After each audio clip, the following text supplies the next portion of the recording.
But listen, I want to start off by saying I never would have thought I'd be standing here.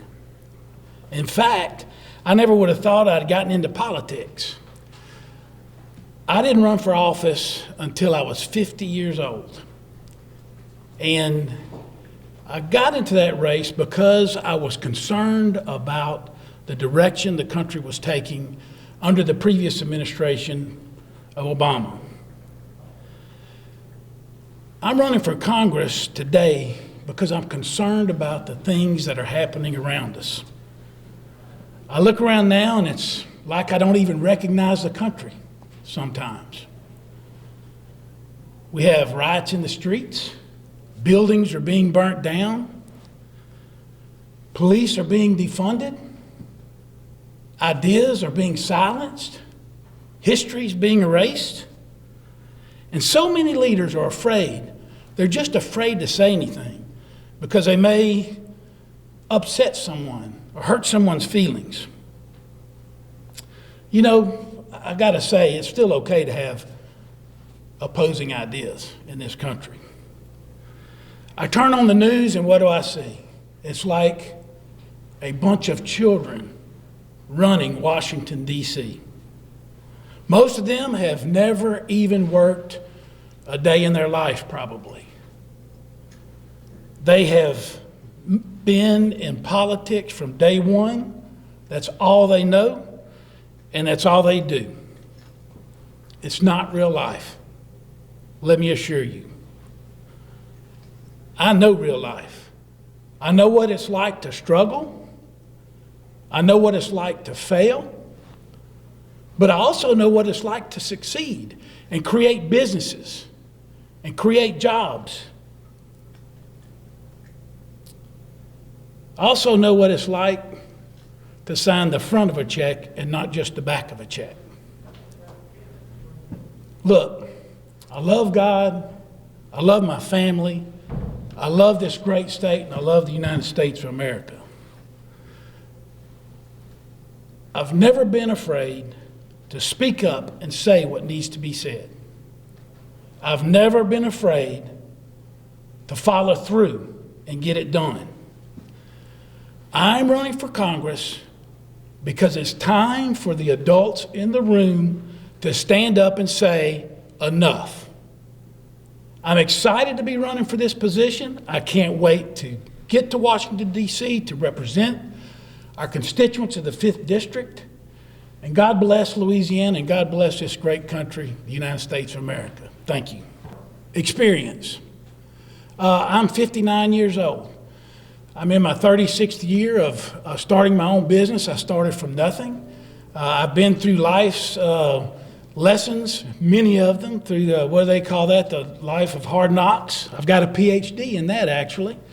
I've got 9 years in the Louisiana legislature.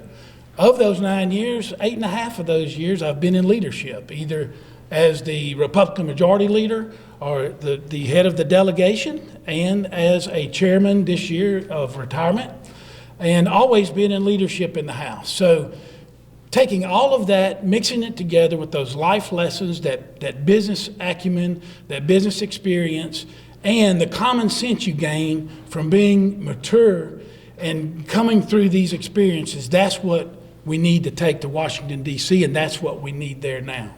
Luke Ludlow, I'm sure we'll talk about his experience as Chief of Staff in Washington and knowing the ins and outs of how Congress works. What do you say in response to his level of experience? Well, I think it's very good to assist the congressman for 6 years, but only part of the experience. Has my opponents ever made a payroll? Have they ever not been able to sleep at night because a pandemic comes and you're worrying about how to take care of your employees and those that you do business with? You know, there's more to this job than just having experience as to how a congressman wanted you to operate his office. You have to know what we need as a delegation, or excuse me, as a district, and what we need for our constituents and what the practical application of government is in our district. And I think Luke's a great guy. We've known each other, because through the governor's race and all. But when you compare the two experiences, you'll see I have more life experience, more business experience, and basically more legislative experience. First thing we've got to do is, and you hit it, digital problems, which we worked on in the state legislature very hard this last special session and the regular session. We have to expand broadband. We have to get it out into these rural areas. I think if you take that with a combination of the advances that were made in the community college system, preparing our workforce. Look, I was one of the founding members of the CLEDA organization in Alexandria, Louisiana. We knew the number one problem that we have in the rural areas around this district is workforce development. You have to have people that will be able to do the math, take the instruction, build the widget, and we will get the businesses to come. But along with that, we have to have the infrastructure to get them there. And a lot of that these days is digital infrastructure. It's the broadband, and we've made great strides, and we're going to do even more when I get to Washington, D.C. My name is Lance Harris. I'm from Alexandria, Louisiana. I'm a small businessman, a small farmer. I also have a rodeo production company and a covered rodeo arena, so we do all kinds of things. Tell us a little bit about your background, where you grew up, and about the businesses that you've started. I grew up in Pineville, Louisiana, and then I married a girl from Alexandria, so she made me move across the river. So I've been in central Louisiana for 59 years now. I started out as a young man. I was very much an entrepreneur. I even started mowing grass when I was 9 years old and had a great route.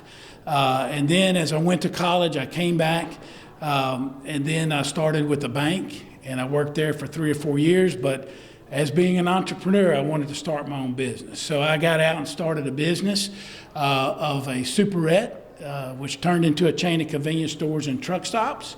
And then we got into all kinds of businesses, quick service restaurants. I've actually owned a company that did the point of sale systems, the computerized point of sale systems, and we did a wholesale company at one time. Then as things mature and go on, I ended up with a chain of C-stores and truck stops and a pecan and cattle plantation or farm, and also a rodeo arena, as I mentioned before, and we do a lot of commercial real estate and that sort of thing. Why did you get involved in politics? I got involved in politics because I was concerned about the direction the country was going, and the state, quite frankly. I think we need more people out defending the free enterprise system, which made this country great. We need more people defending the free market system, and we need to make sure that we have people that understand the philosophy that a smaller government is better. When you have a smaller government and you are able to control the size of government, it takes less taxes, less intrusion, which gives you, as an individual, more liberty and freedom to spend your money like you want to live your life like you want to, and to raise your family like you want to. Why did you decide to run for Congress? Because in Congress, we need to have people that will stand up and say enough's enough if they have to. We need people that will stand up and open their mouths when it comes to defending the free enterprise system and free markets. We need people in Congress that realize that there's two philosophies at work. One wants to grow the size of government, which takes more taxes and more intrusion, which limits your freedoms as a citizen of the United States. And then we need people in Congress that understand that we need a smaller, limited government, which takes less taxes, less intrusion, which gives you and your family more liberty to enjoy yourself and your life as we go forward in this great country of ours. The 5th Congressional District is one of the poorest in the United States. Tell us, what are your goals to be able to deal with that issue?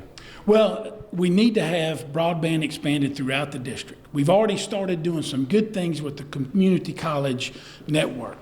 But we all know under the new economy that it's not bachelor's degrees and it's not advanced degrees that we need in that district. We need associate degrees, or we need certifications, and the community college is part of that. We need to develop our workforce.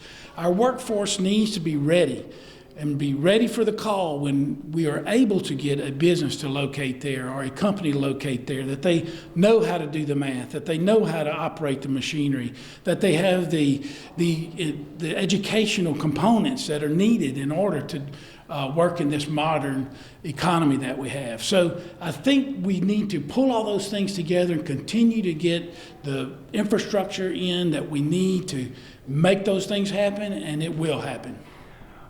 Tell us what separates you from your opponents in this race. Well, what separates me is experience, flat out. I've been started my business 36 years ago from nothing, and I've created a successful business, been very blessed, thank goodness. I've also had a lot of life's knocks along the way.